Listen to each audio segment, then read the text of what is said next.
Adilinin töründü, erkeklerin ömrünü bağladıktan baltattın, ödüp öskün yerinde.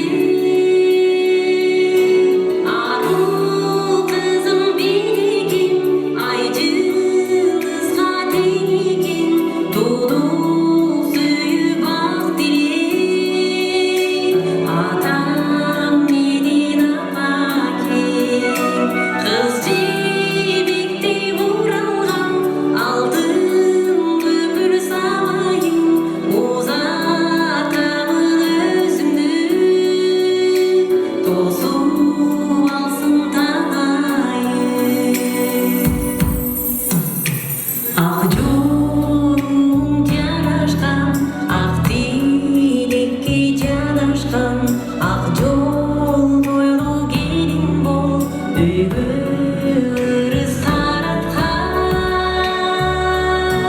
Ару кызым билгин, ай жыldызга тегеген, тону сүйүп ак дилек.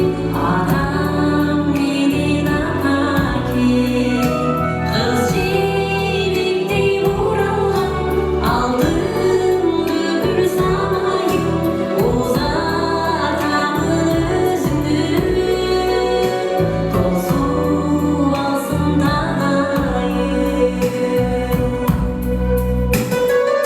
Kızıkeyiz'in altından bizi yenge Kızıkeyiz'den Cevadat'tan bizi Kızıkeyiz'de ömürlük canlar, tümürlük canlar taşıp verene kadar geldiler. Sizlerden kolduğum koştuğumuzdan bilerim.